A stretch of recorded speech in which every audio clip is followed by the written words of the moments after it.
You good, G?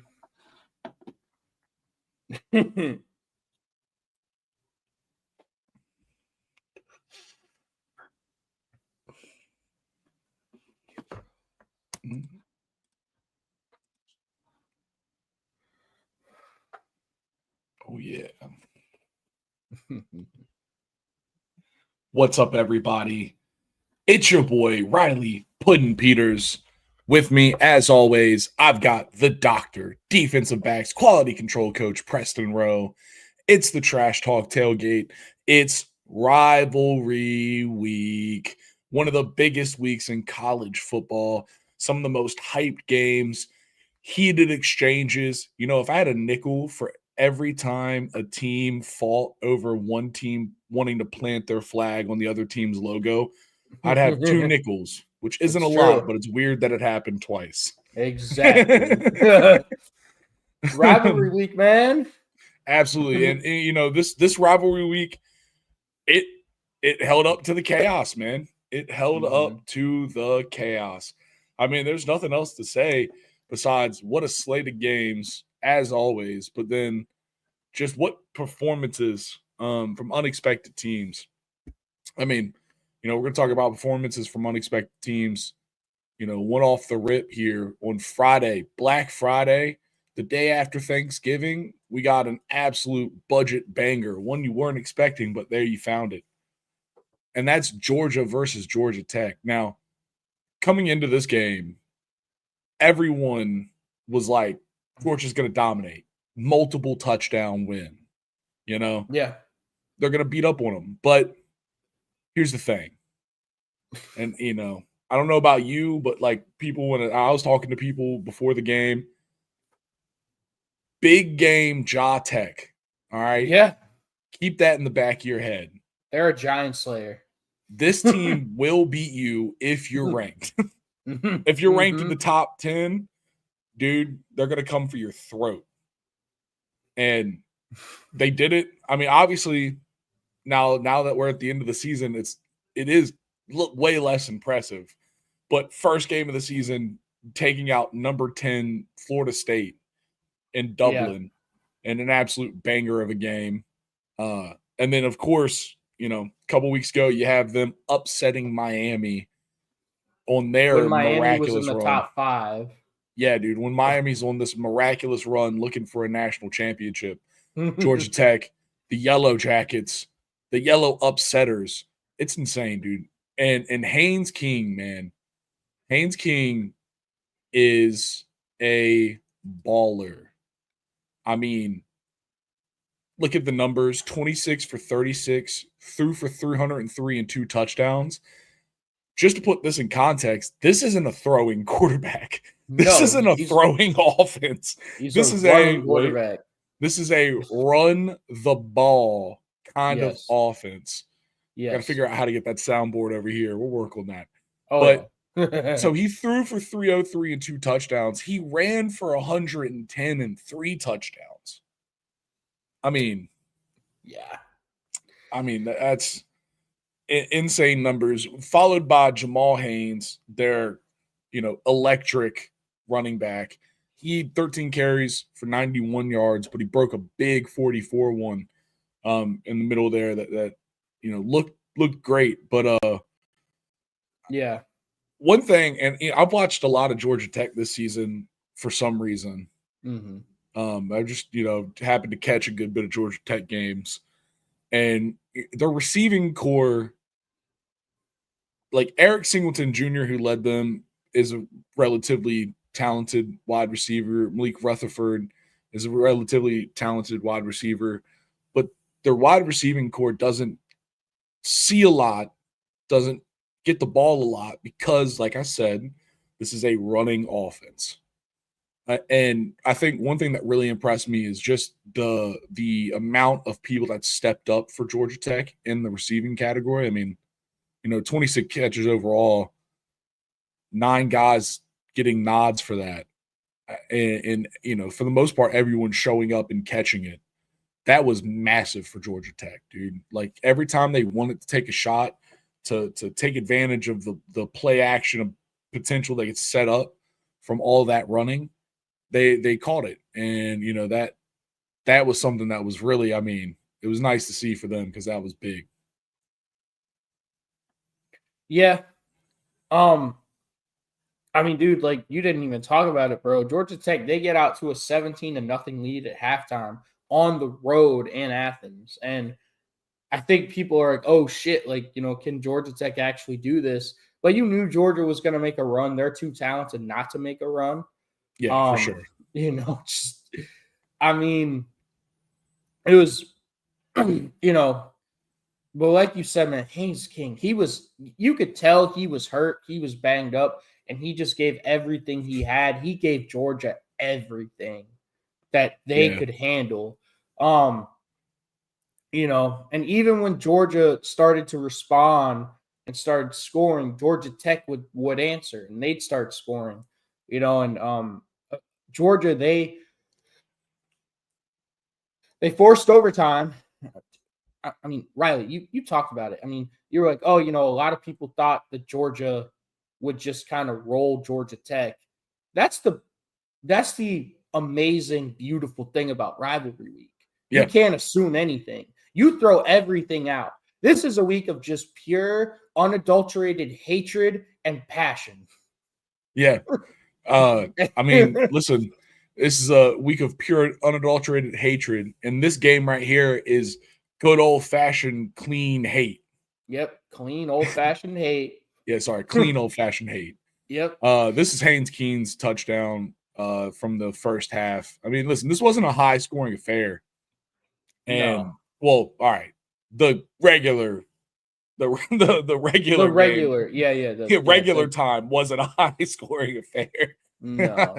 Then the score at the end of the game is a little inflated because of 8 overtimes. Kirby Smart just called a timeout again. Oh, dude, we're gonna have to pause for a second, guys. Go to commercial. Yeah, dude. Kirby Smart called another timeout. He dude, 8 overtime, 7 timeouts. Haynes King, though, man, I just want to break. Also, Buster Falks, Georgia Tech's offensive coordinator. Yeah, he was at Georgia for 3 years, I think. Yeah, he was one of their QB coaches at Georgia for 3 years. Mm-hmm. I mean, chef's kiss to him. Yeah. And especially, yeah. I was just going to say, in an offense that is, with a head coach, I guess let's put it like this, actually.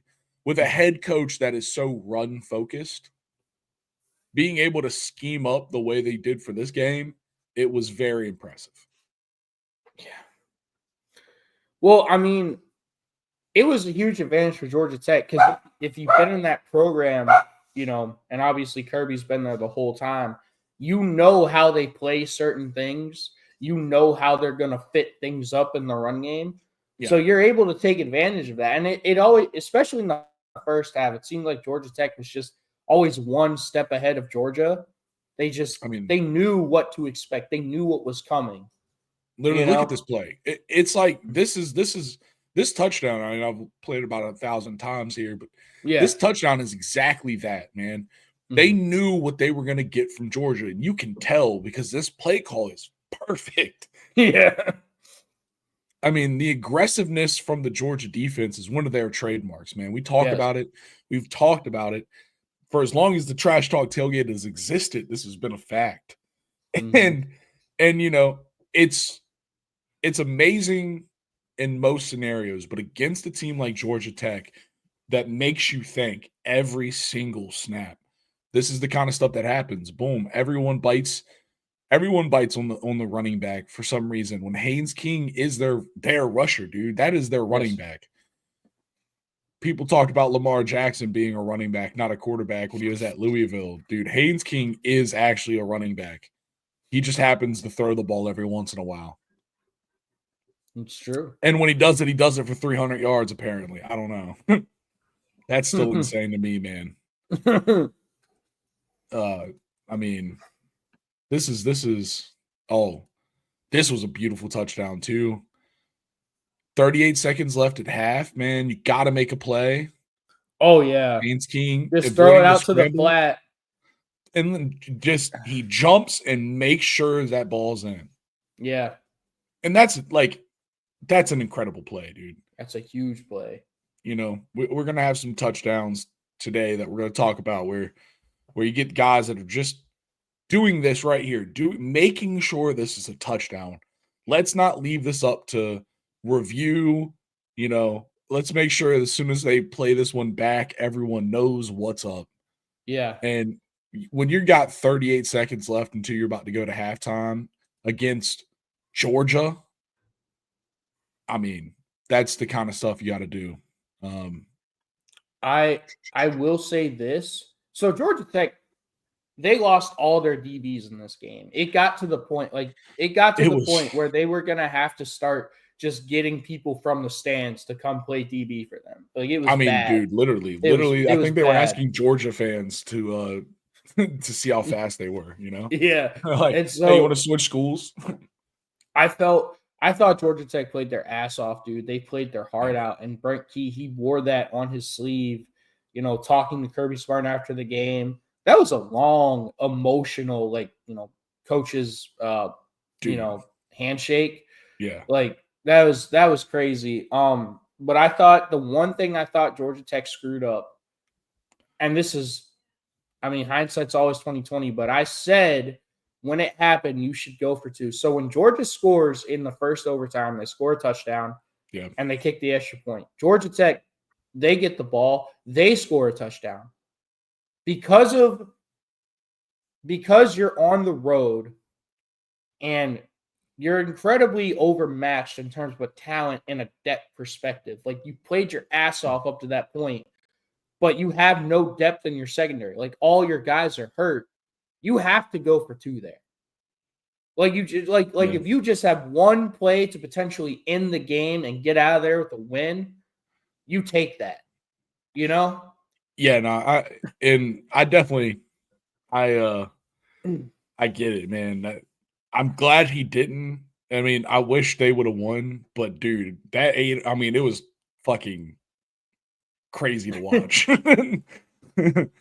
You know, it sucks. I wish they would have won, but I'm almost like, dude, that game was insane, dude. Just the way, dude, to go to 8 overtimes, the amount of chess both teams have to be playing is incredible. Well, what did you think about the timeouts that Kirby Smart really used to his advantage? Yo, listen, we said it. I mean, I made the joke. 8 overtimes, 7 timeouts, and it's about right. Every time Georgia Tech lined up to go for it, whether they were first or second, it didn't matter. Kirby Smart would call in timeout, which is, listen, dude, Kirby is smart, man. Kirby's smart. Kirby Smart is smart. Yeah. And, you know, it's one of those things where it's almost like icing the kicker.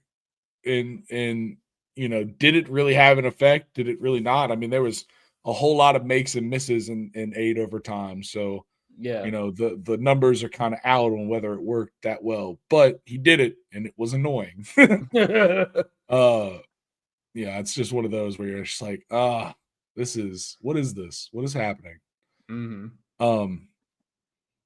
Real quick though, one thing I just want to go back and watch. So this is the that final fumble to give Georgia the opportunity to score. And I just want to because one thing that was making me mad, and I will never blame a game entirely on officiating, but I felt like there was times in this game where this officiating crew was just trash. And I think this is one of them. And dude, they're not going to give us the close view. Yeah. That's insane. ESPN not giving us the replay angle. But you can see just in the way his helmet is right here, that number 17 Jackson, he did not look up. He was tackling this dude, which means he led with the crown of his helmet, which means he committed a targeting penalty. And I don't think the targeting penalty overturns the turnover even, because it's a after the play foul. But missing something like that, that's been such a key And it's like right in the middle, man. I don't know. Like it wasn't like he was covered up. Like there's a ref right here that can see it. Yeah. Like I know he's not on camera, but there's a guy that's supposed to be right here, just behind here, that's looking right here. And that there's I mean, you said this when we talked about it just after it happened. Like there's some pretty bad holdings Yeah. by Georgia. But listen, there's holding on every play in football. So holding's one where it's like, all right, whatever. But the one that I thought was really egregious was in the end zone. Carson Beck throws a pass, and it's good, clean coverage. I thought it was great coverage, but they called a DPI on Georgia Tech, and because it was fourth down, Georgia Tech got the stop, and that would have taken points off the board for Georgia. yeah. I feel like that was the fourth down one. Oh my god. Yeah, and then they score, on the next play. Literally the next play. With a fresh set of downs. Like that was the one that I thought was like, okay, like that's really bad. Yeah, there was a couple that were just, what's going on here, man? Come on. Oh, I forgot about this. Got to bring this one up because this made me and my father-in-law scream at the TV. Number 13 from Georgia lining up offsides 3 plays in a row on Georgia's second drive on defense. So Georgia Tech's second offensive drive. 3 plays in a row. Number 13 was all, dude, his head, he was kissing the football, dude. Michael Williams. Yeah, man. I mean, it was insane. And Georgia Tech scored on that drive. So at the end of the day, whatever.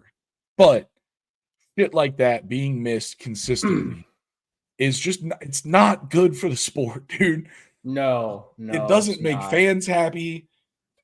I mean, I don't really have a dog in either of these fights, for all pun intended. I could care less about Georgia Tech. They're a good school and usually they're an underdog, so I do cheer for them, watching the game sometimes, but like I don't really care about Georgia. I'm not really a fan of Georgia. I respect Kirby Smart and I respect that team, but I can't say I'm an avid cheerer for them. And so I was kind of just a lover of football watching what was a great game. Yes. And it was such a sour bit of this game. Was just really, really terrible officiating at sometimes. Just missing, like the missed targeting that's just bad. And it's bad because like other times I've seen other, like, I mean, I brought this example up to you, Clemson versus Louisville. Sammy Brown, one of our freshmen, gets literally, carbon copy of that play. Hits Louisville's quarterback on a free run, and just did the same exact thing, man. He didn't look up. He led with the crown of his helmet into the stomach chest area. And they made a point to like stop and let the commentators explain why exactly that was a targeting and like how it was such a bad targeting. And like, they had the rules official come on and like actually give like 45 seconds on like how that was textbook targeting. And to see it, and they replayed that play like 6 times on live TV. Yeah. And you can tell that they're like, yeah, that's a hit. And that ball does go clean.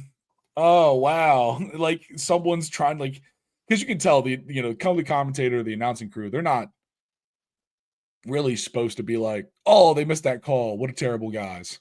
That's not supposed to, they're not really supposed to do that. Like, and so, you could tell even on that play, they're like, look at that. Like someone's like, is there going to be, where's it at? So anyways. No. Great game though. God damn it. Great game. It was a great game. It was a great Once it game. got into overtime, it was a lot cleaner. The overtimes, dude, were insane.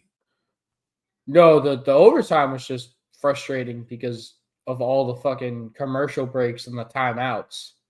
Yeah. Like But that's when this, there's actual play, it was cool.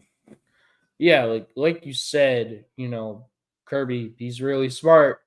And if that's the system that they're gonna give us in overtime, why wouldn't you do that? Like It you have makes a sense, dude. timeout in each period of overtime. Like, why wouldn't you do that? It makes sense. Let them line up and show you something. Yeah. And I think Brent Key and Buster Fawkes, they did a good job of adapting to it.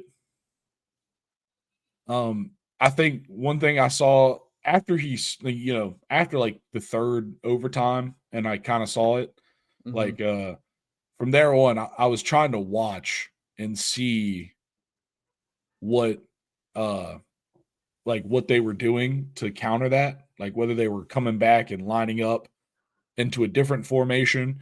And honestly, from fourth overtime to eighth overtime, they damn near evened on either coming back out in the same formation or switching it up, which is, I mean, I think that's good work. You realizing that and then having a game plan ready to be like, all right, well then if they're gonna call timeouts, we're gonna trick a motherfucker. Yeah. That shit was sick. I mean, they did a good job. I mean, both these teams played great. And 8 overtimes, it's really just someone's gonna make a play at some point. And Georgia, with all the talent in the world, finally does it. Yeah. Like I said, man, I thought Georgia Tech, they should have just went for 2 in the first overtime. Because you have no DBs left. Just go for the win. Like, you don't want to keep playing football. That's Georgia's advantage. Just go for the win right there. Like, didn't really understand that. But I gotta say Georgia. Credit to Georgia. I mean, credit to Georgia. Georgia Tech, though, 37 minutes of possession. I needed to go look that up before we got out of here. 37 minutes of possession is stupid. That's stupid. Devious work out of them. They really did dominate this, man. And it felt like at the end, there was just, a little bit of that sauce, a little bit of that BS sauce that kind of mired it. Like, and it is what it is. But here we are, man. Another Georgia CFP run. And Georgia Tech, dude, I hope some recruits see this game and go, yeah. The Iron I mean, Bowl they're recruiting well. Like Brent Key, he's got that program going in the right direction. So, yeah. Ooh. Oh no. The sauce. Dun, dun, dun. Let's go. That's all right. Pretty cool. All right. Riley, yeah, so that was a great game, but there was a lot of great games that we need to talk about. So there is. It's time to rip the Band-Aid off for me, man. The Palmetto Bowl, one of the big rivalries of Rivalry Week, and this year a little bit saucier because it's number 12 Clemson versus number 15 South Carolina. And at the in the height of it, it really is college football playoff potential for both teams on the line. We'll get to something later to see how that changes, but this game was crazy. Yeah. Hey Riley, you want to hear a fun fact before we start? Fun fact. So when both of these teams play and they're both ranked, South Carolina is 6-1. Yeah, 6-1. Isn't that a fun fact, Riley? That's crazy though, right? Like when it's like when Clemson is ranked and South Carolina is unranked, and even when South Carolina is ranked and Clemson is unranked, Clemson dominates the win-loss. But when both teams are ranked, South Carolina they've always got that sauce one. They find a way, Riley. Okay, Riley, so I want to get your opinion on just a dude named Lenora Sellers.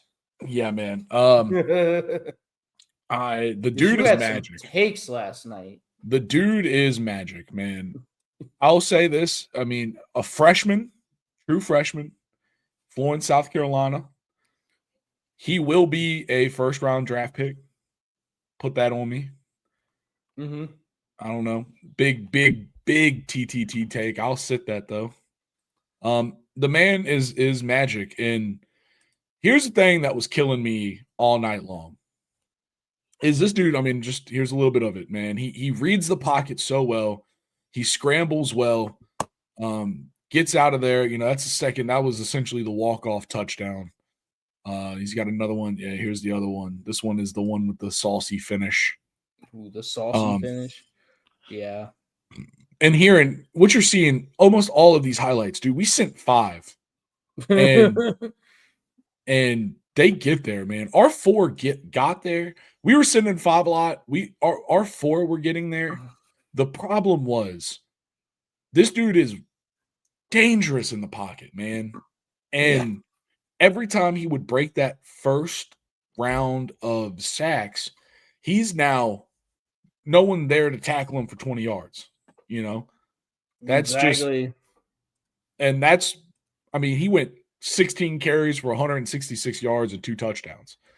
Like that was what killed us. And it was making me mad the whole night that our 4 were getting there, dude. Yeah. Our 4 were getting there and we just weren't leaving a spy. And you know, backseat coaching is backseat coaching is backseat coaching. But something just irks. We have 3 very talented linebackers. Barrett Carter, Wade Woodaz, Sammy Brown. All 3 of those guys, I mean, I would be confident in leaving in an endo spy just by themselves, just letting them be. I mean, they're very competent. They're very athletic, but all 3 of them are pretty fast. Like they can all get the left and right, you know, the lateral movement. But Riley, like my argument to that would be like, okay, instead of sending a spy, you sent pressure and you still couldn't get him. So what makes you think a spy would be able to get him? Because they would give someone in between our defensive line and the DBs 20 yards down the field. That's really it. Yeah. Like when we sent pressure, no one could get them. No. But our 4 were getting pressure. They like our 4-man rush, when we sent 4 guys, they were still making them scramble. Yes. And it just no one was there. Like when we sent 4 men, we actually had a linebacker there, and those were the plays where he didn't break it for a touchdown or 26 yards or 20 plus yards, you know? and that's what was just like he is killing us individually, dude, individually killing us. He is it's kind of like Jalen Milroe with Alabama. Like if he doesn't have a good game, their offense is not going to play well. Like he is a huge part of their offense. He's the dynamic factor of their offense. And just, dude, you let him run 16 times for 166 yards. That's 10 yards a carry. Literally, dude. 10 yards a carry. And almost all of them were scrambles. I think there's like 2 or 3 designed quarterback runs that went for a whopping 10 yards. Like when they designed it as a quarterback run, we stopped it. We stopped Rocket Sanders, their electric running back. Yes, I mean, he did. He was held to 60 yards all game with 18 carries. That's 3 yards average. Like, yes, we held their pass game in check. They threw for 164 yards, 13 for 21 for 164, and he got picked. Like, it was Lenore Sellers' legs that beat us. And we just kept doing the same thing. I guess that's what makes me mad. Was spying change the game? Who knows? That was just my suggestion in my head as I'm watching it. You know, get our talented linebackers, give them a chance to make a play. But we kept sending 5, sending 6, and we'd hit them, and he'd spin off, and he'd scramble. And it kept happening, and we weren't changing. We were just doing the same thing over and over.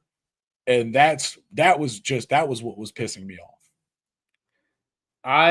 I told you before the game started, I texted you. I said, look, I think South Carolina's going to win this game. I think their D-line – Clemson's offensive line was beat up going into this game, and I thought South Carolina could – with their really, really talented D-line with Dylan Stewart and Kyle Kennard on the edges, I thought they could take advantage of that. I mean, South Carolina – they don't have a great offensive line either, and Clemson has a great D-line. The difference was Lenore Seller's ability to make you miss in the backfield and be able to scramble and pick up huge first downs. Cade Klubnik, like he's a good athlete, but he's not Lenore Sellers. Yeah. I mean, he had a great game though. I mean, he scored both of our touchdowns with his legs too. Yeah. But he also threw for 280. But they were designed runs. They were designed. They're interesting. They're interesting. They're interesting. Because if you watch them, I mean, they're both RPOs. They're not necessarily, they are quote unquote designed runs, but it's not that it was run from the get. Both of these are definitely RPOs. So this is they are. They are. This is the first one, I think. Or is it the second one? I don't know. I can't tell. No, this is the second one. They're both so similar. Dang, they are so similar.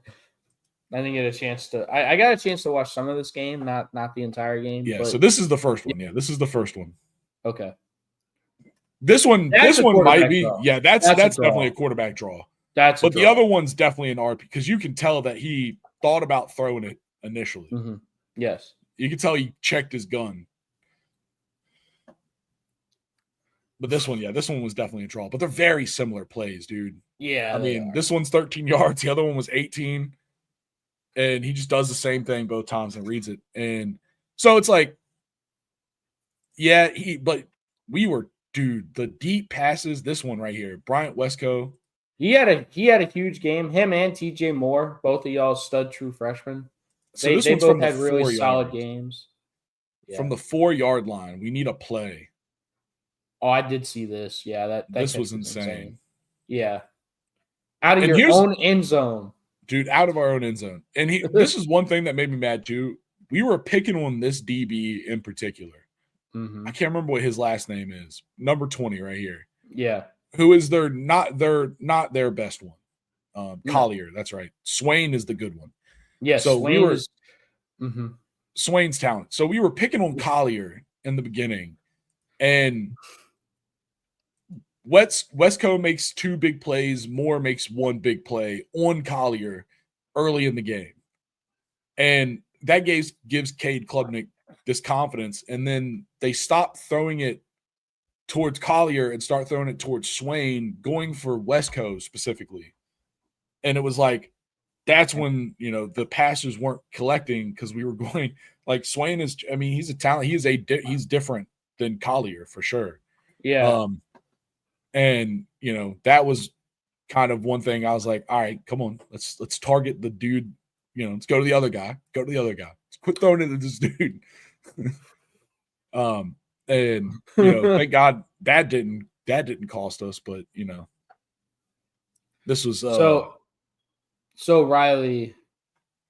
Yeah. How do you feel about Phil Maffa after this game? Yo, man.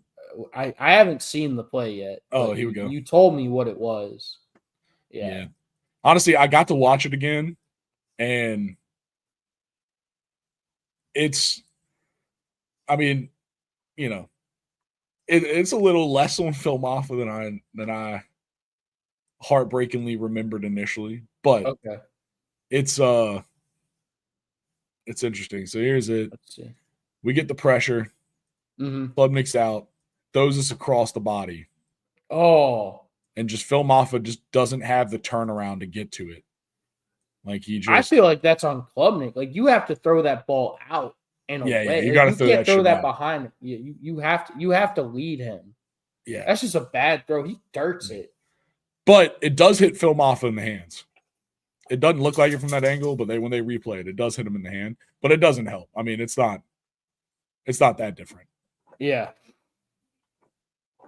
I mean, and it literally it tipping off of his hand is the reason why it gets picked. That's what gives it the flight path to fly like that. But it wouldn't have tipped off his hands if Cade Klubnik if he threw it ahead. Ball. Oh yeah, no, for sure. No, it was definitely on Klubnik. When you initially told me about it, I thought he hit his hands and he tipped it up. You know what I mean? Yeah, no, Like it wasn't that bad. I thought he just straight dropped it, but I don't think that's on Maffa. That's on Cade Klubnik. Like you can't. He dirts it. Yeah. I don't. Okay. Yeah. It's crazy. It does hit him in the hand though. Like, look, I mean, it's not a great throw, but it does hit him in the fucking hand. You know what I'm saying? Yeah, but you're not expecting a running back to make that catch routinely. Oh, for sure. No. Like, especially one that's been hurt. Yeah. With a shoulder injury. Well, yeah. You had a weird day because obviously Clemson, they lose the Palmetto Bowl at home to South Carolina. But you're still going to the ACC championship game. Absolutely. Let's talk about that right now while we get there. One thing, so man, I love Kirk Herbstreit. Yeah. You know, he's definitely got to be one of my favorite football commentators. Oh yeah, 100%. Me too. And I want to give him his flowers publicly, dude. He called this to the T. I mean, literally, like, he was so right about this game. It's insane. But yeah, dude, Syracuse giving me a great Christmas present. So I appreciate Syracuse for doing that. This was just one of those ridiculous games where you're just like, what is actually happening? Well, it was weird because so Miami, we've seen them do this all year where they start out slow and they get a huge deficit early, then they have to come back and they've been winning those games. You know, that they've made a habit of it all year. But they get out to a 21-0 lead and they're like, okay, maybe Miami is finally just gonna blow the doors off somebody. And then they start doing Miami things. Like one of the greatest rivalries in all of sports, Riley, is Miami versus expectations. And it's like clockwork. Like you have one job. All you have to do is just go into the Carrier Dome and beat not a good, but not a great Syracuse team. And you punch your ticket to the ACC championship game and maybe to the college football playoff. But you can't do either of those because you blow a 21-0 lead. And it's just, I mean, it's really funny. Cam Ward, he played well, you know. Yeah. I think this game is more so on the defense because they blew a 21-0 lead. Yeah, they couldn't stop a Honda McCord. They could not stop a Honda McCord. Dude, Kyle McCord has been balling out this year, though. How do you think Ohio State fans feel right now about letting him go? Yeah, I mean, it's got to be a weird feeling because it's like, huh, this doesn't look familiar. Yo, this play was big, dude. This fumble on a Restrepo. Dude, this was, I mean, if you look at the timing and just the play it was, I mean, this is such a big play for them. That is old Uncle Mo right there, Riley. I mean, so this is just a routine tunnel screen, you know? Yes. Like just one that you see every day. And this DB makes such a good, I mean, I feel like the past 5 years of football, the peanut punch and like the concept of just knocking the freaking ball out of people has become just so prevalent. You know, you see it in like almost every game where someone gets a big one. Yes. And this right here, man, this is it in one of its most beautiful forms. Get the ball out, get the ball, and then just race to the end zone. Yeah. That was a huge play. I mean, it's arguably the game.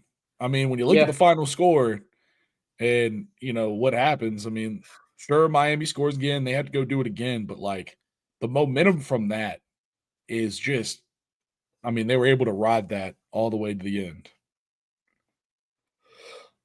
Boom. Little icing on the cake. I mean, Riley, another thing that led to Miami's collapse, we talk about this all the time, man. Penalties will kill you, especially in close games. They had 9 penalties for 77 yards. Like, you can't do that and expect to go on the road and get a win. This was just Miami doing Miami things. I mean, it's just It's like clockwork, man. Miami versus expectations. It's really funny. It's always there. You always got to be aware. But yeah, dude. So now we've got SMU and we've got SMU and Clemson in the ACC championship game now. Yep. So, they, like you said, man, they gave you an early Christmas present. They did. They gave us a Christmas present. I mean, while we're here, let's just go ahead and talk about SMU. Just wrap up the whole. Just trying to piss me off at this point. Oh, what do you want me to? I mean, you gotta save the good stuff for a little later. We just mentioned them. Yeah. I mean, it was a blowout. We're not gonna be here long. No. But I mean, SMU, 11-1. I forget who was the one. BYU, that's right. BYU, while they were still smacking people at the beginning of the season too. Yeah. That's our only loss. 8-0 in the ACC. These dudes, I'm excited for this football game. I mean, SMU is a very, very dangerous team, very explosive. The Pony Express. Yeah, dude. As potent as ever.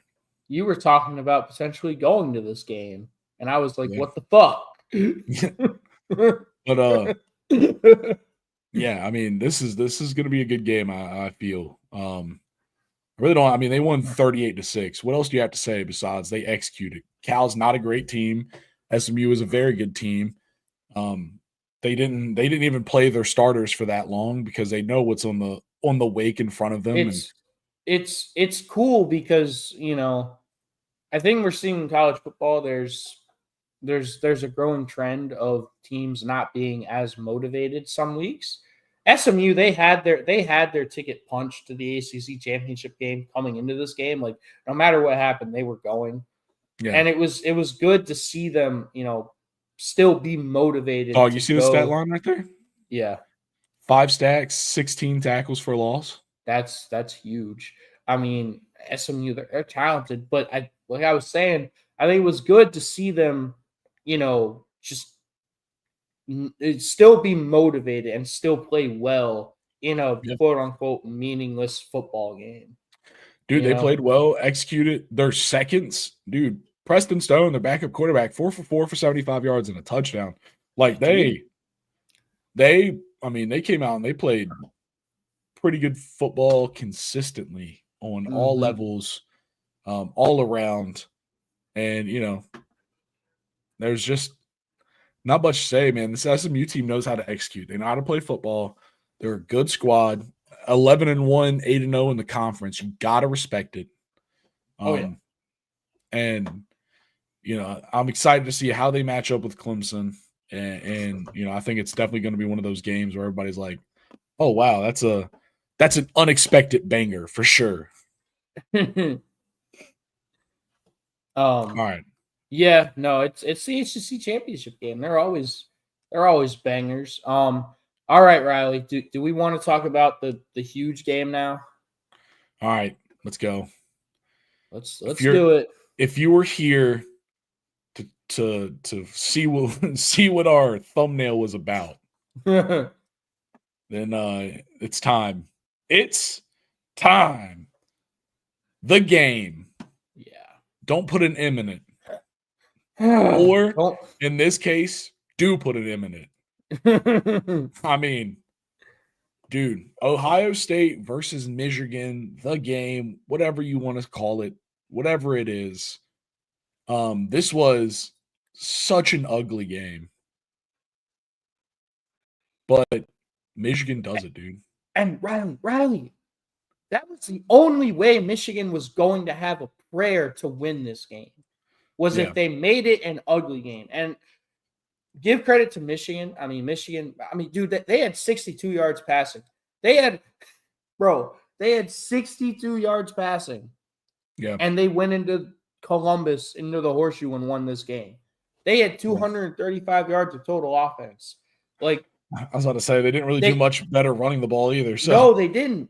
And but Ohio State, they had 252 yards of total offense, so they weren't much better. The only way Michigan was going to win this game was if they made it an absolute slugfest, because we've talked about it all year. the strength of this Michigan team is their NFL caliber D-line with Mason Graham, a bunch of dudes up front. And what's Ohio State's weakness? They've been really injured on the offensive line. So if you're Ryan Day, why are you running the ball? You are running right into the strength of this Michigan defense using a weakness on your offense. Like, it's dumb. Like, you know what happened, Riley? Ryan Day got in his own head. He's heard for the last 3 years that, Michigan out-physicaled us. Michigan was the tougher team. They were able to run the ball. They were able to get the yards when it mattered most. And Ryan Day and Ohio State, they said, we could just easily, throw the ball to Jeremiah Smith and Emeka Egbuka and use all of our talent out wide. Michigan didn't have their best player in corner, Will Johnson. He didn't play this game.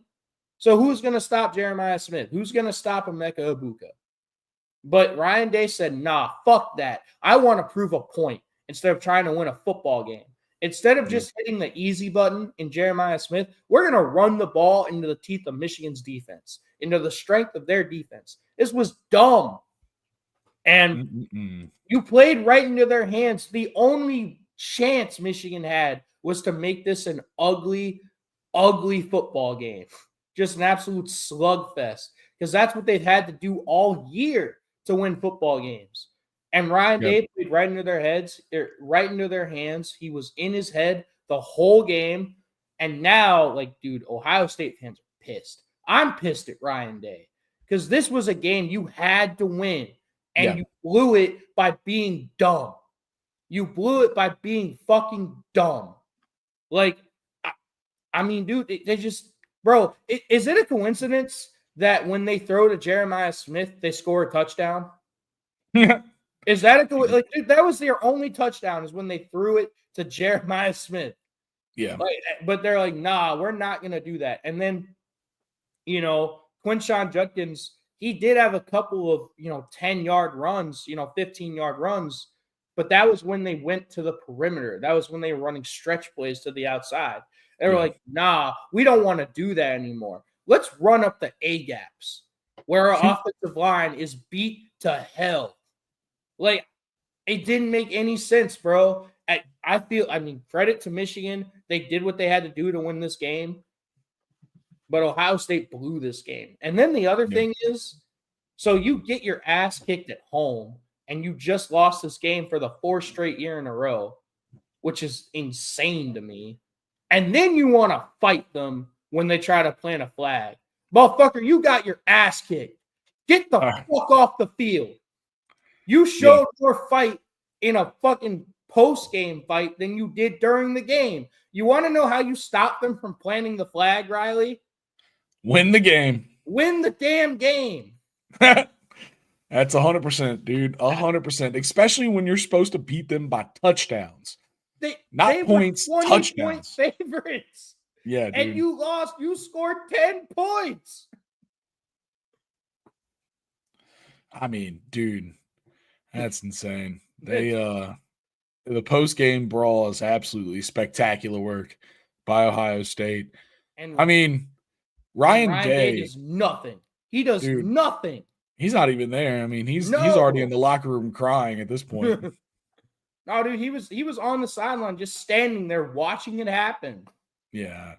Well, yeah. Still crying. Yeah, exactly. I mean, dude, he looked miserable. Dude, that's a defeated man.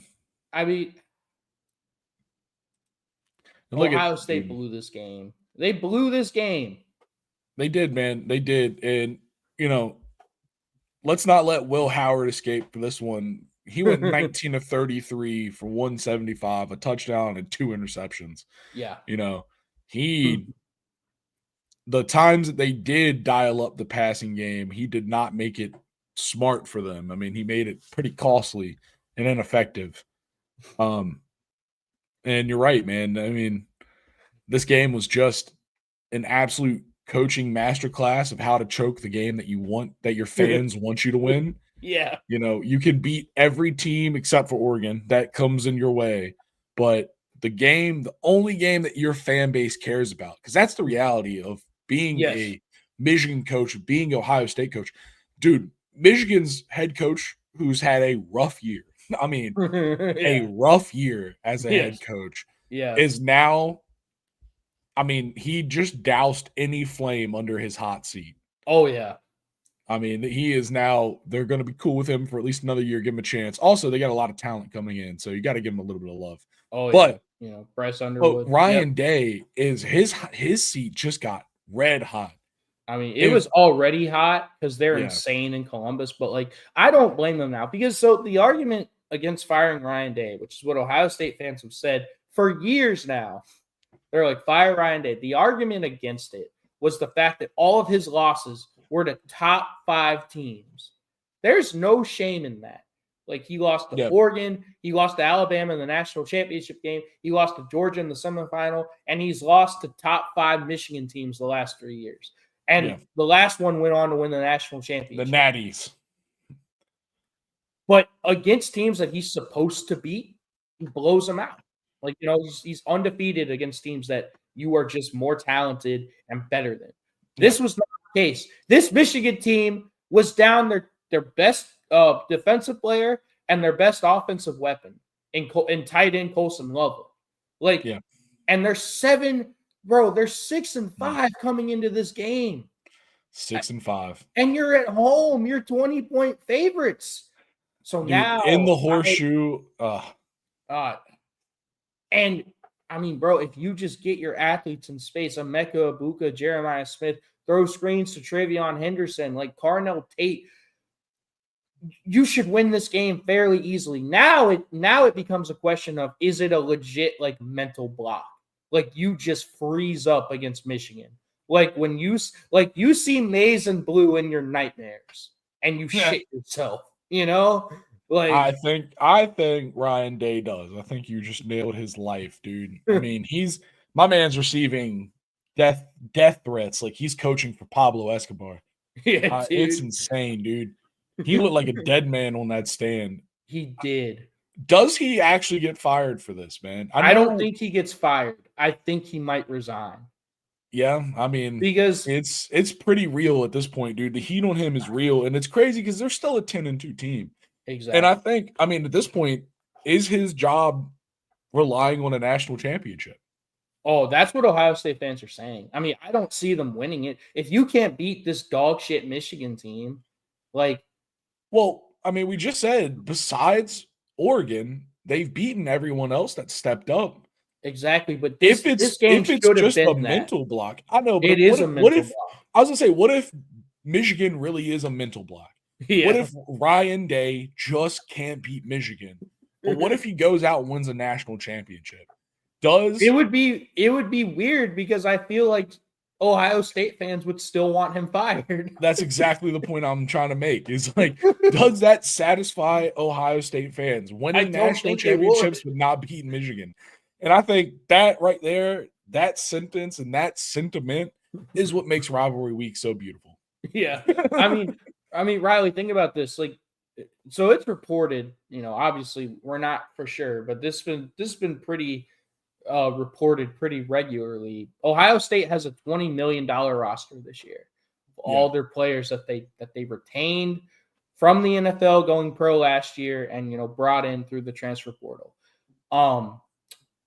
A $20 million roster and you're not in the Big Ten championship game. To me, that's a failure. And to Ohio State fans, that's a failure. Yeah, at a minimum, it's kind of a waste of money. I mean, they made the CFP. Oh yeah, they're going to be in. I mean, we're not for sure. Yeah, we have no idea what the committee's going to do. Yeah. But we're pretty sure Ohio State. I mean, they're coming from number 2. If they drop all the way out of the top 12 from number 2 because of a loss to Michigan, which is pretty big, but like,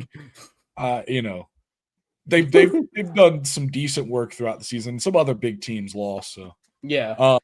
But I mean, I gotta say, man, it's just one of those dirty wins for Michigan, and like, it's honestly, I love when an underdog like this wins because it's I know, dude. it's such a double middle finger to a team like Ohio State, who you just like, it's hard to like a team like Ohio State, dude. All that money they have, like they feel like the Yankees back in the day, where it's just It's like, entitlement. yeah, dude. They expect to win because they just can throw money around like no one else, and it's that attitude and that energy that I think you see in a game like this. Where Michigan, listen, we're not saying Michigan isn't throwing NIL money around, but this team that they have specifically this year isn't like this No. Ohio State team. No. Now, the team that they're going to have next year, Oh yeah. there's some numbers running around next year's Michigan team that are kind of crazy. So, Yeah. they're going to be in an interesting position, They next will year. We'll be. see how that happens. But for this year, this is a budget college football team, Yeah. and to get a win like this is just, that's football, dude. That's football. I mean, and you talk about it, Riley. Like, where is the evidence that Ohio State is going to beat Michigan? Like, you couldn't beat the worst Michigan team that Ryan Day has played in his tenure, and you were 20-point favorites at home. Next year, the game is in Ann Arbor. You have to go on the road, and they're going to be. Everyone thinks they're going to be a much better Michigan team than this team was this year.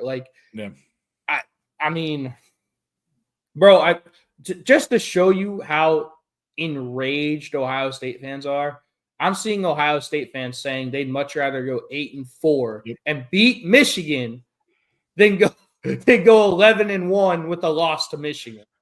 That's insane. All I'm going to say is be careful what you wish for.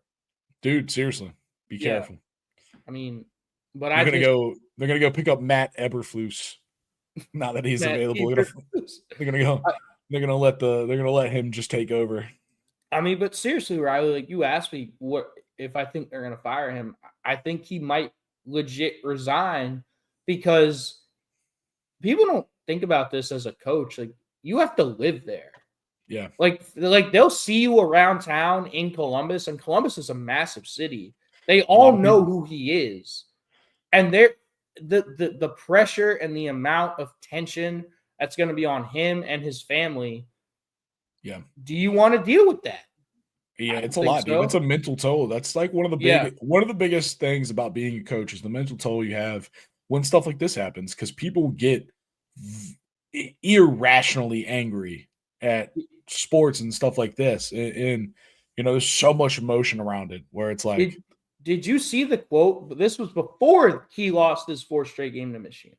But did you see Ryan Day's quote before, leading up to this game? Nah, what was in the week leading up to it? This was insane. He said that the 2 worst things in his life are his dad dying and losing 3 straight to Michigan. Well, now losing 4 straight to Michigan and his dad dying, he changed exactly. The order. But that's how much pressure is on these coaches. Like, I'm not saying it's right, but it's just the reality. Dude, it's insane, man. It's absolutely insane. Oh my god! All right, we're gonna move away from the game. Do we want to go Texas A&M? You want to talk about the Iron Bowl?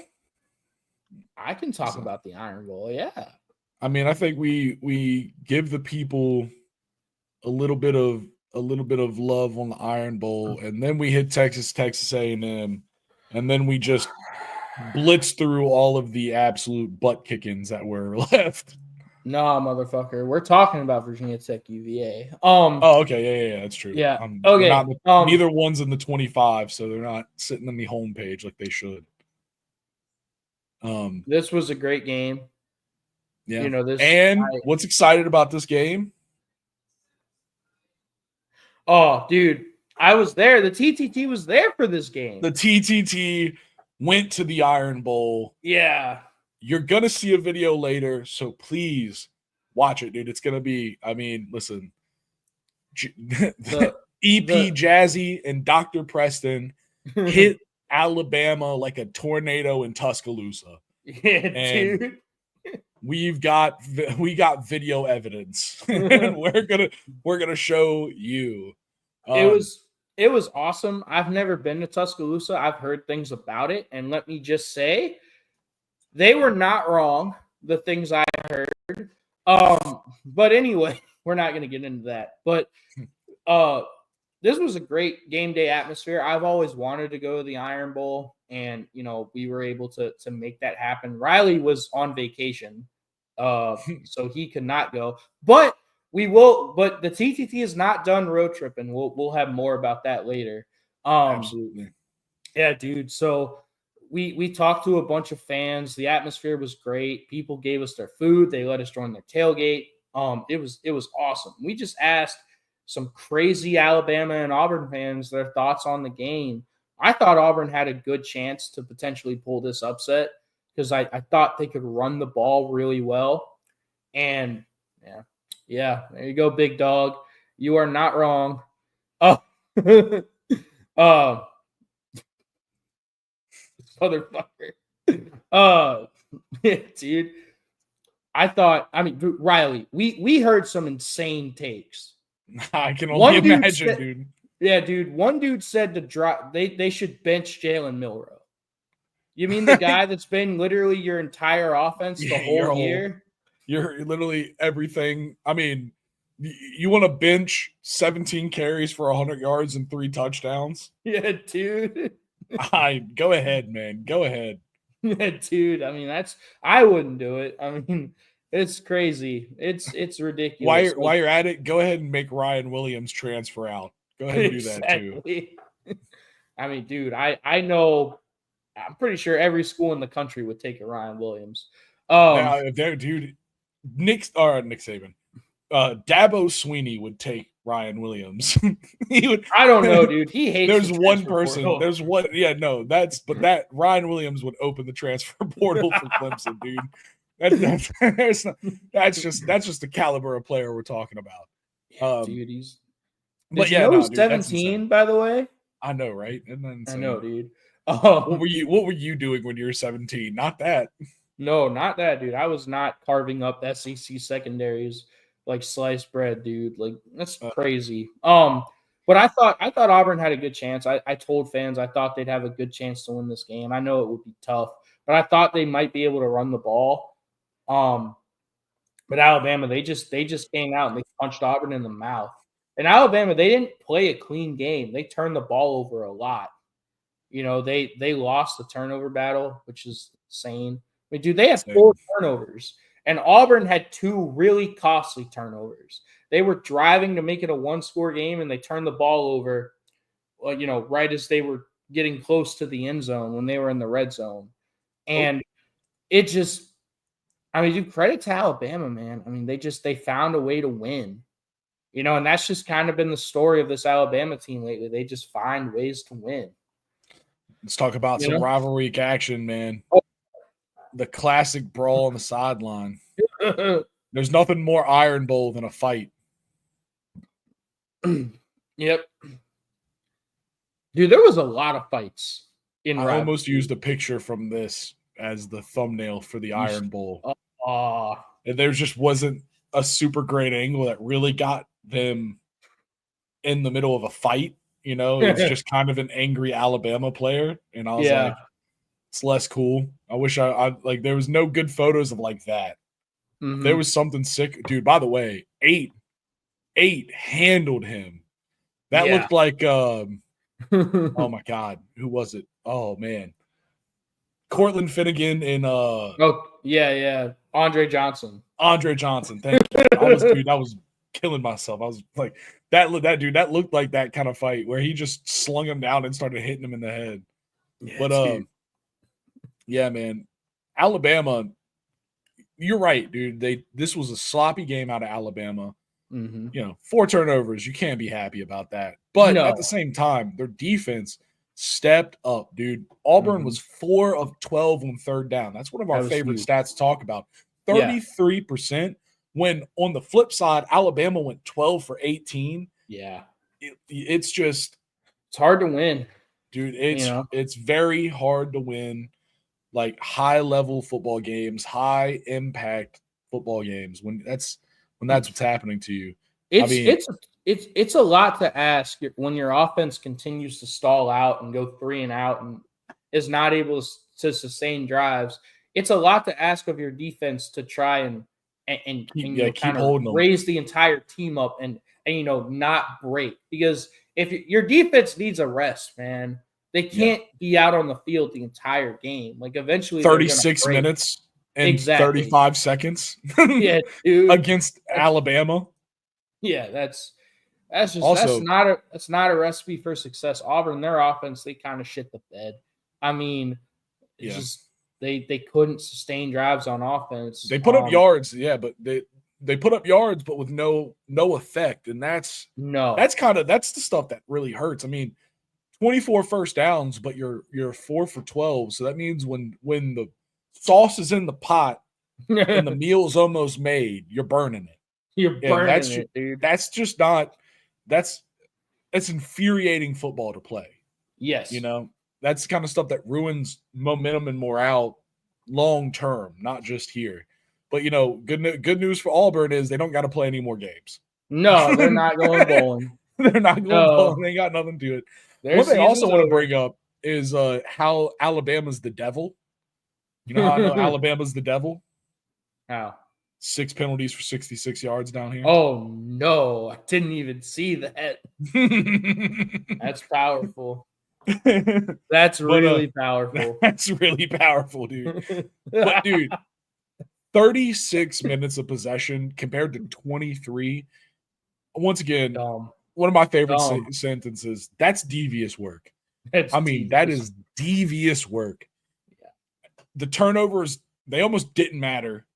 They gave the ball away 4 times, like you said, and it just didn't really matter. It didn't matter. And the ones that Auburn gave away both of them felt like they just and then like try to shoot themselves in the heart.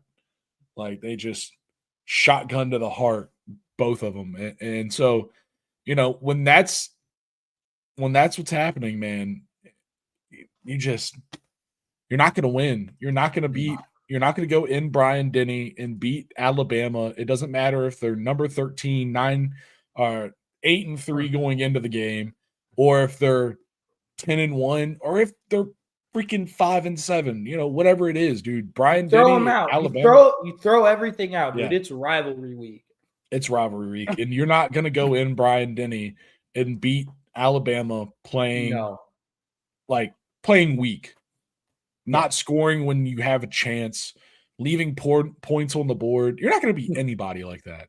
No, you're not. So Auburn, it's just they got to tighten it up, man. They got to hit the books, find a way. Their season's over, man. Also, shout out, so I've heard a rumor that one of the dudes in the chat, Big Dog. I've heard a rumor that he was an English major and yet he can't spell championship. Yeah, dude, hold on.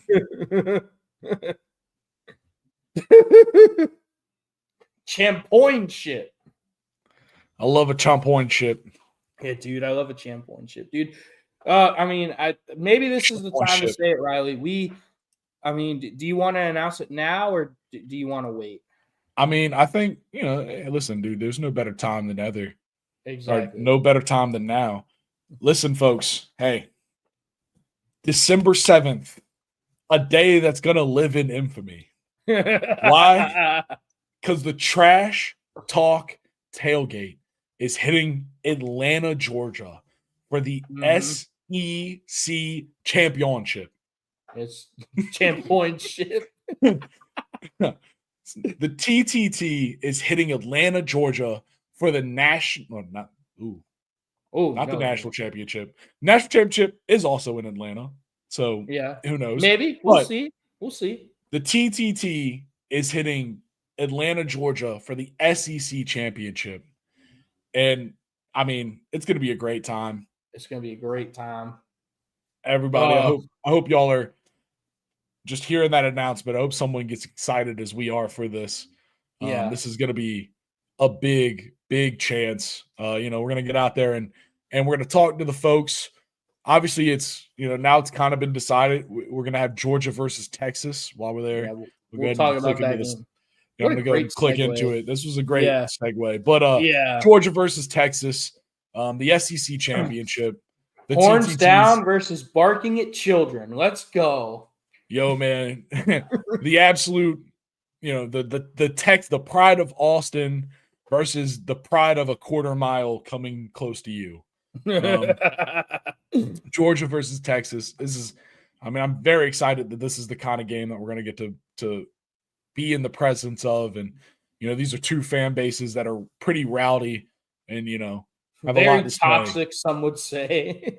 And well-traveling. Oh, Can't yeah. forget that. So, oh, yeah. It's going to be great. I'm so excited, dude. I'm excited. So, stick.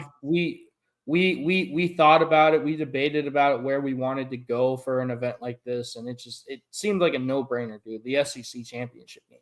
Absolutely, man. The SEC championship game is the championship. It's definitely it's definitely going to be an exciting chance. So, while we're here, man, let's we'll get some highlights going as we talk.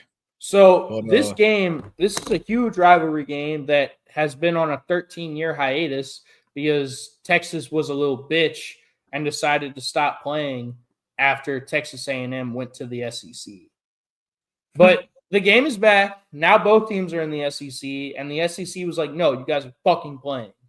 Like, I don't care what you want. You're playing this game. It's a great game. The SEC was like, we need more classic rivalries. We don't have enough.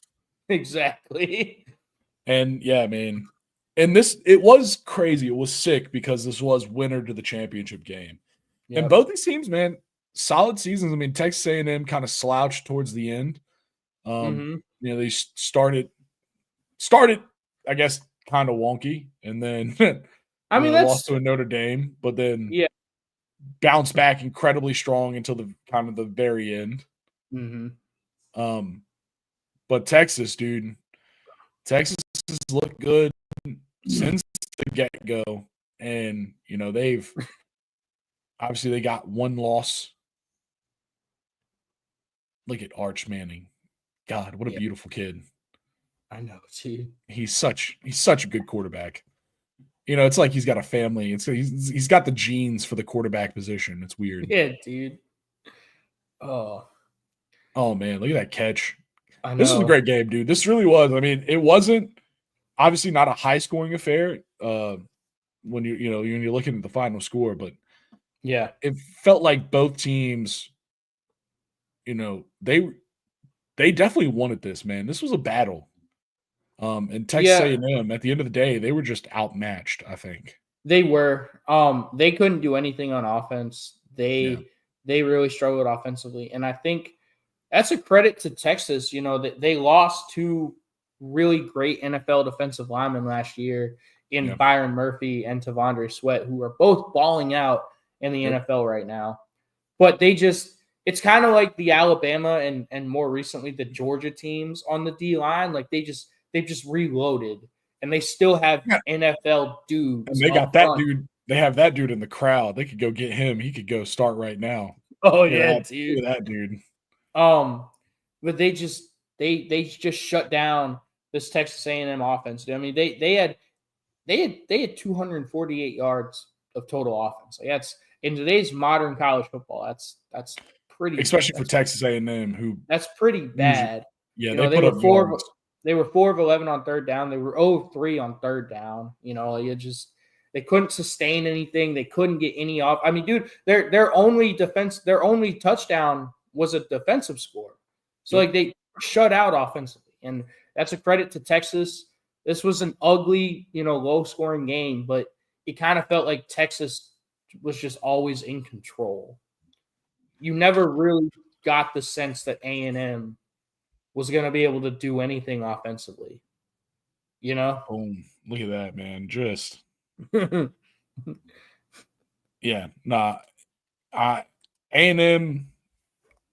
I mean, I said it, man, they were outclassed, and it's not the craziest thing. I mean, Texas is another one of those, NIL superpowers.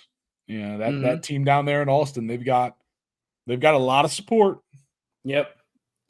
And shout out to Wisner, their running back, dude, 186 yards on 33 carries. Big work out of him. Obviously, we saw the Arch Manning touchdown run. I like that they bring him in for stuff like that. I think that's good. Giving the young man a chance when time be. Texas A&M, 8 tackles for a loss against that Texas front. Because that's the thing is, like, you're looking at this and you're seeing all this. I mean, they dominated the time of possession. Yes. 7-15 is good. It's not perfect. It's not even really great. I mean, just above 50% on third down. It's not like the Aggies got absolutely handled, but they did eventually just lose control. And that's what happens when your defense has to play against an offense for 34 minutes and 44 seconds. Exactly. We talked about it with Alabama. It's just the longer your defense has to withstand the storm, the more likely the storm is going to strike them, Exactly. If you're standing in lightning, if you're standing in lightning for 48 hours, there's a stronger chance that you're going to get hit than if you stand in it for 20 minutes. Exactly. And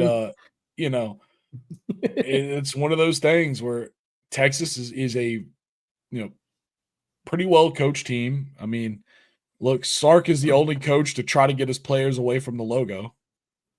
Oh yeah, I thought that was really cool of Sark. Like, I thought that was really cool. He was like, guys, what the hell are you doing? Get the hell away. Dude. I thought, that's when you beat an opponent like that, and it is a rivalry like this that is old, but it's been a while since we've seen it. There's stuff. It's crazy that there was one coach that stopped his players from being dickheads post game, and it was fucking Sark. Yeah, dude. That's a really good point. I mean, it's insane. And I get some of them. The other one, I mean, this is a game that no one really cares about, but the other one was UNC NC State. Oh yeah. Which was crazy. That's like that. Why are you doing that? You're just trying to be a problem. I know. Anyways, any last thoughts on this game as we wrap this one up? Yeah. So Texas has a real unique opportunity. They have a chance to avenge their only loss of the season, which was to Georgia. Yes, sir. So, and that was a game that was interesting the first time around. 30 to 15 finish. Mm-hmm. It was a one where Texas.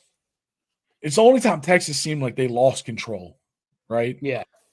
And you get the feeling that if they don't lose control, this is it could be a fight, man. It could be a real fight.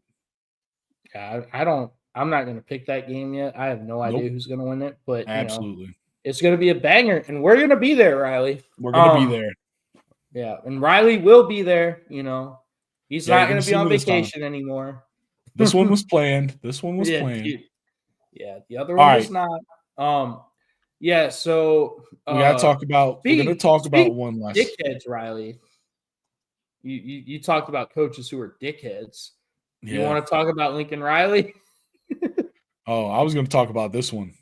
What one? We're on a time crunch, so that's true. We are on a time crunch. Well, this game is very near and dear to my heart personally. I believe it's near. This is the in-state rivalry between, our respective first loves, I guess you would say. Yep. And both these teams are not very good. Tech has lost some heartbreakers. UVA has lost some heartbreakers. It's just not the seasons either of these programs wanted. But it doesn't fucking matter because it's rivalry week, and if you win this game, you can feel a lot better about yourself. And I had a great day yesterday. And I told our executive producer, Jasper, the only way that my day would get completely ruined is if we shit the bed in this game. And fortunately, we did not. We came out strong out the gate, 20-3, dude. And we playing with our backup quarterback? Like, really? Nah, you're playing with third string. Yeah, dude, third string quarterback. That's Pop really, Watson, really baby. Pop Watson. You love to see that. That's really, really cool. I mean, it's funny that, Virginia is also playing with a four-string quarterback. He's actually our second string, but he should be four-string somewhere. he would be fourth-string other places. Nah, listen, UVA, obviously in the Tony Elliott era, it's kind of been a struggle. I know that hurts you because you're a Tony Elliott guy. Yeah, I mean, honestly, kind of. I was happy to see him leave Clemson, and I figured he'd do something. I mean, it's one of those things where they've had. I mean, since he came, yeah, dude, this is a big run. Since he showed up, there's been obviously the tragedy with the shooting, and there's a lot of crazy stuff around the program, and it's been hard to find the footing that they need to get back on track. But dude, Virginia Tech playing with a third string quarterback, I mean, they did what they needed to do, man. They came out and they played, that hard nose Virginia Tech football that you really hadn't seen them play this year. It's so frustrating because this team was projected, like we brought everybody back, and this team was projected to potentially compete for the ACC this year, potentially win the ACC, brought back a quarterback, Kyron Drones, Spatial Tootin, a stud running back, Jalen Lane, Ollie Jennings, Daquan Felton out wide. Like, this team has talent, and our defense, everybody was back on defense. Like, this was a team that was supposed to compete. And it's just so frustrating because you've seen flashes of the team that we were promised. It just hasn't been consistent at all. It's fucking maddening.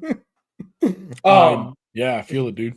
I mean, but if there was ever a game that we needed to play our best, it's against UVA. It's for the Commonwealth Cup. We retain the Commonwealth Cup. Y'all have not beat us since 2019. Unfortunately, I was at that game. It was very sad. Fun year. But yeah, dude, we retained the cup. Virginia Tech, we're going bowling, so that's really cool. It's gonna be not a great bowl, but we still get to play one more game of football, and that's really, really cool, Riley. Absolutely, man. Yeah. All right. I mean, we kind of running out of time, but just to hit some of the highlights. Austin Ginty. Are running out of. Oh my god, dude, we are running out of time. Yeah, dude. Austin Ginty, 37 carries for 226 yards and one touchdown. Continuing his absolute. Is he the Heisman Trophy winner? Real quick. I don't know. Travis Hunter, dude, 3 touchdowns and an interception against Oklahoma State. I think I'd give it to Ginty. I mean, he is doing incredible, but Travis Hunter's being insane. I don't know, that game against Oklahoma State where they won 52-0, by the way, insane. But Ginty, he's less than 300 yards away from breaking Barry Sanders' record. The untouchable rusher. He's 340 yards away. That's right, 340. Yeah, 341. But bro, imagine it. I know it's a long shot, but imagine if he breaks it. Well, he's got a chance, dude. I mean, they have the chance to play 2 more games. Well, they're guaranteed 2 more games, actually. Yeah. Because they're going to play their conference championship, and they got to bye in the first round. If they win their conference championship, they've got to bye. Mm-hmm. And as long as they win their conference championship, they should be in the playoff. They'll be in the playoff. Yeah, but I think if they lose, they may not be. So. Oh yeah. That's the thing where it's like you got to win to be in, because I don't think they'll let you in unless you win. Damn, that was a rhyme, and I didn't even have the time. So Riley, let's just go through these real quick. Ole Miss, they win the annual knife fight in the Egg Bowl. The Egg Bowl. Yeah, dude, I love the Egg Bowl. It's one of my favorite rivalry games. It was an interesting game to watch, man. Not that bad of a game to watch. No, I mean, Oregon steamrolls Washington. This is Dan Lanning's first win against Washington. He was 0-3 going into this game. But, you now, know, granted, that was against Kalen DeBoer. Yep. I was about to say. That was a different Washington team. Yeah. We talked about a little bit about Maryland, Penn State, but Penn State absolutely rolling Maryland. The only interesting thing happened in the post game, like in the handshake. And that's what we talked about earlier. Yeah. You know, Notre Dame, dude, they punched their ticket to the playoff. They're 11-1. Yep. It's crazy that their only loss is to Northern Illinois. And USC and Lincoln Riley, once again, another very disappointing season, falling to 6-6. Barely bowling. I'm telling you, man, Lincoln Riley, every year he's at a program, they get worse and worse and worse. I've been saying that for years. Just saying. Trends. Yeah, dude. All right. Tennessee escapes an early shots from Vanderbilt to just go on to roll 36-23. Mm-hmm. You know, Vanderbilt goes up in the first quarter, and you know, Tennessee's able to withstand that and put up, I mean, an impressive amount of points before Vanderbilt did anything else. So they should be in the playoff, right? I think they should be. Yeah, I agree. Especially with this win. Indiana, 66-0 over Purdue. Yeah. I gotta say, Purdue's and you know, listen, bad. Purdue's bad. Indiana's pretty good. They took out a lot of their frustration over their loss in Columbus last week. Yep. They took it out on poor fucking Purdue. Like, God. Poor Purdue. Poor Purdue. And, you know, obviously, I think Oregon, whoever is playing Oregon, you know, you're trying not to be duck feed because that team is running at a different level right now. Yeah. And so for anyone, that's a big challenge. I understand why. Actually, you know, I don't even understand why Penn State got in over Indiana. I really don't. I think it was just, you know, tiebreakers. I think that's why. Yeah. All that Ohio State. Dude, like, it's kind of crazy. When Ohio State loses, everybody else wins. Yeah. Like Miami losing, everybody else wins. Arizona State, Arizona. This is just another thing. I want to say this just now before we get there. Next season, the name Cam Scatterbo. Think about it, hear it. Just like this year, everybody was like, Ashton Genty, oh my God, this guy coming out of nowhere, Boise State, being an amazing runner. You know, next year, the name that you're going to hear is Cam Scatterbo. I agree. 177 yards for 3 touchdowns in this game. He is one of the best running backs in the country. Yes. You know, keep a name out, keep an ear out for that game. I agree. Man. You got Iowa State beating Kansas State, BYU beating Houston, Missouri beating Arkansas, and UNLV beating Nevada, and Illinois beating Northwestern. They did not go to the car wash. And that is that's it for rivalry week in the top. All right, Riley, you ready to move on to the NFL real quick? Yep, we got to do it fast. Chargers Falcons at Mercedes-Benz Stadium. What do you got? Oh, dude, it's easy. It's Perko Thuggins at 1:00. You can never go wrong with that. But I'm taking the Chargers and Jim Harbaugh. I'm taking the Chargers too. Perko Thuggins at 1:00 isn't working the same this year. They're a better football team than the Falcons. Steelers Bengals in Cincinnati. I can't quit them, dude. I can't quit them. I'm taking the Bengals to get a huge win at home. I don't think they're dead yet. They need to go on an insane run, but I don't think they're dead yet. I want the Bengals to beat the Steelers just because it'll make me happy. Let's go Bengals. Let's go Bengals. Cardinals versus Vikings in Indianapolis. I think this has got to be an easy Vikings win. Maybe it's going to be a fight, but I think it might be an easy Vikings win.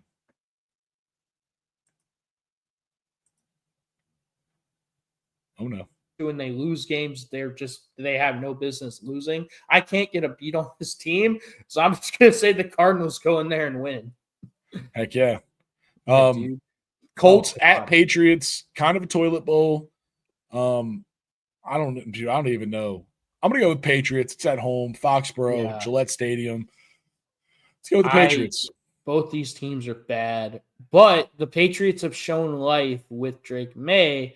So I'm also going to take the Patriots because I don't trust AR-15 at all.